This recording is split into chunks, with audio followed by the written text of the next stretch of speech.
Starting in August 2026, almost nobody is going to be allowed to take the LSAT from home. In other words, remote at home testing as a general option is ending. And so the question people are already asking is this: are students going to try to use medical accommodations just to stay remote?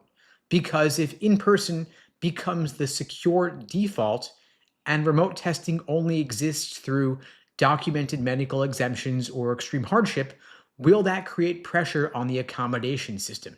So I want to break this down carefully here because this is all about incentives and legal constraints and institutional trust and long term signaling. Of course, LSAC did not end remote testing randomly. They cited organized misconduct, in other words, cheating, that included proxy test taking and the real time theft of unreleased LSAT content. Because the thing most people don't know is that most LSAT sections are not publicly released. They are expensive to develop, they are pre tested, and they are reused by LSAC strategically. And if that unreleased material gets captured and circulated, it doesn't just affect one test date, it contaminates future LSAT administrations. And once law schools begin questioning the reliability of top LSAT scores, the entire signaling power of the LSAT is weakened because the LSAT is not just a test. It is a signaling instrument. And if trust weakens, the signal weakens. And there's another layer here that most people aren't thinking about. Law schools' incentives are aligned with this move. Law schools rely heavily on LSAT medians for rankings. They use LSAT scores to allocate scholarship money. They use LSAT scores to compare applicants across different undergraduate institutions and different grading systems. And so, if confidence in the integrity of the LSAT weakens, law schools are using the most valuable standardized comparison tool they have. So this creates uncertainty in admissions decisions. It complicates scholarship modeling. It introduces reputational risk. So, from a law school's perspective, stronger security is a necessity. It is protection of the biggest metric they use to make their decisions. Law schools, like LSAC, they benefit when the LSAT is seen as clean, controlled, and defensible, which means there's very little institutional pressure on LSAC to loosen scrutiny of the LSAT to go back to remote testing. If anything, the pressure runs in the opposite direction because remote testing created the structural vulnerability that led to the LSAT cheating scandal in the first place. If you had thousands of different unique environments with different devices, different networks, limited physical control of those environments, in-center testing standardizes all of those variables. It eliminates or at least reduces significantly the possibility of the cheating. And so all of this protects the signal and the validity of the LSAT. And of course, before August 2026, remote testing is still widely available. So if you want to take it remotely, your last chances are the April and June LSAT. But starting August 2026, remote testing exists almost exclusively through documented medical accommodations or extreme hardship, basically meaning you live super far from a test center and it would be really difficult for you to get there in person. And that dramatically changes incentives because if somebody were intent on cheating, of course, way harder to do it if you're taking it in person, remote becomes the higher leverage path. Of course, that doesn't mean that the cheating would necessarily succeed, but it does mean that remote testing becomes the logical pressure point.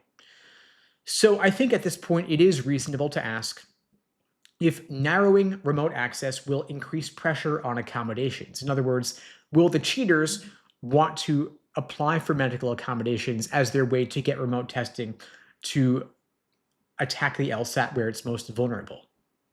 Now, there's something that most people miss when they talk about this. LSAC has to operate under the Americans with Disabilities Act in the US and comparable disability law in Canada. They cannot simply deny legitimate accommodations in the name of security. If they overcorrect, they expose themselves to legal challenge. And so when we talk about tightening security or tightening scrutiny, that tightening still has to remain legally defensible. They cannot arbitrarily reject legit medical documentation. They can't discriminate against legitimate medical conditions. That means any increase in oversight has to be procedural, consistent, and compliant. In other words, LSAC has a very fine line to walk between security of the LSAT and complying with disability law. Now, there's this question someone asked, would something like agoraphobia qualify? Because agoraphobia is a recognized anxiety disorder, fear of being out in public spaces. And in severe cases, it could substantially impair someone's ability to function in public settings. And so, yes, in legitimate documented cases, it could technically qualify. But you can't just self-declare your accommodations.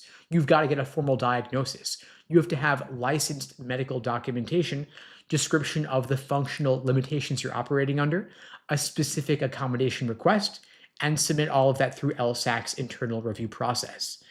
LSAC has decades of experience reviewing accommodations long before remote testing even existed. And so severe anxiety disorders could qualify, but stating a casual preference would not. Now, another layer here is jurisdiction. Within the US and Canada, identity fraud and content theft can trigger serious legal consequences, all of which would create deterrence.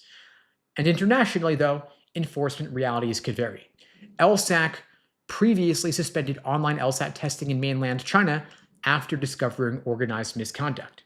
And that tells you something, right? Risk is not uniform across jurisdictions, and enforcement leverage is going to differ geographically. LSAC is going to have a much harder time policing it in China than they will in the US. And so that context matters when it comes to how LSAC will allocate their scrutiny. So the question here is, what is LSAC likely to do? Because remote testing will probably become a lot more rare starting in August. And so the scrutiny is going to concentrate on the remote testing in particular. We might see stronger documentation requirements, more detailed review of the functional impact of those requirements. They're going to have verification of the providers who are verifying the accommodations request, and a lot of monitoring of the patterns associated. Because if accommodations requests spike unusually, if the documentation language becomes suspiciously uniform, and if we see particular geographic clusters, all of that is detectable. And LSAC might place more score holds on folks who they think are more likely to have engaged in cheating.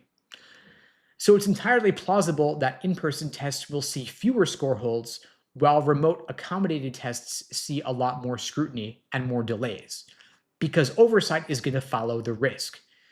I think most likely remote accommodations will unlikely to become a loophole because they're so easy for LSAC to narrow in on, and they will probably become the most monitored pathway. And there's another layer here with regard to transparency that people aren't yet discussing, which is, will LSAC publish transparency data? For example, will we see delineated post-August accommodation rates? Will we see published data with regard to score holds for those taking the LSAT in person versus remotely, or the score distributions for both cohorts? Probably not.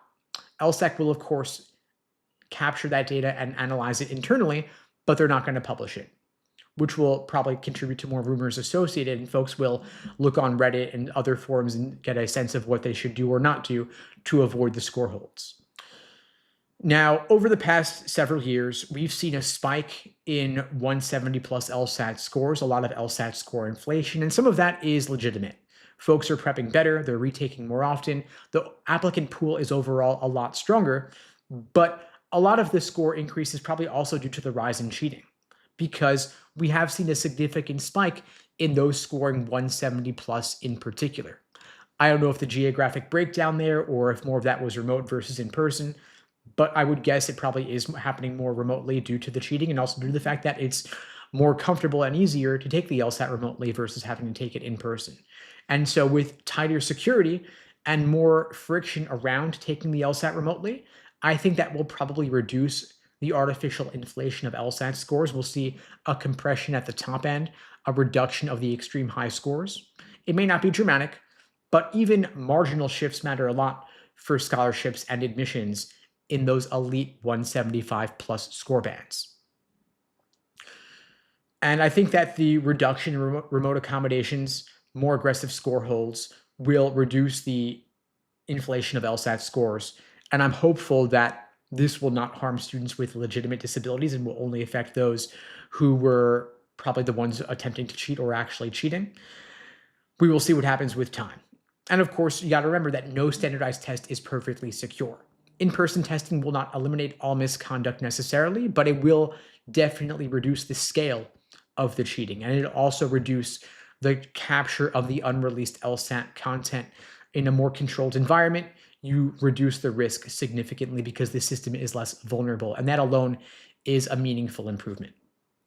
And there's also a financial dimension to this as well, right? Because law school scholarships are heavily index driven.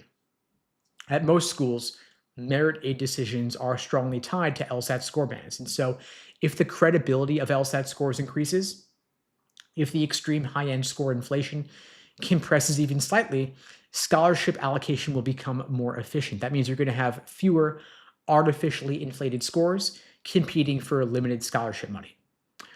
And remote test takers accounted for roughly 40% of test takers, but they were the majority of score holds.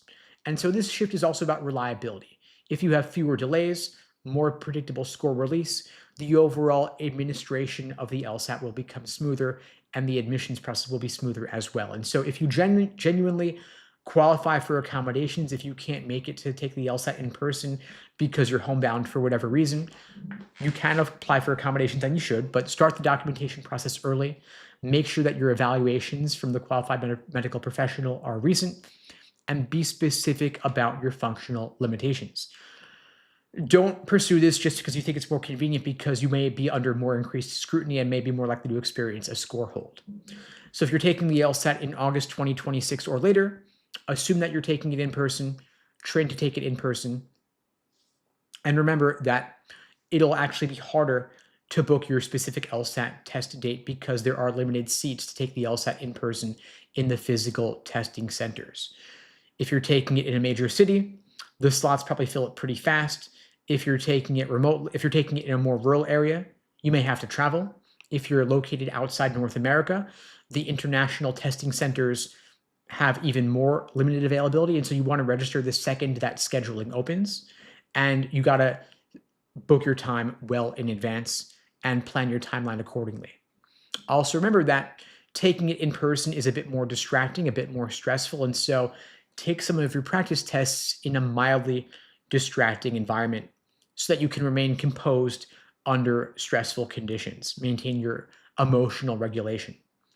And remember that, well, of course, some people may attempt to abuse medical accommodations to stay remote, and it may not be easy. There may be more scrutiny, but I don't think that remote accommodations will become a loophole because there will be the increased scrutiny on those test takers. In other words, they'll be monitored more closely than ever before.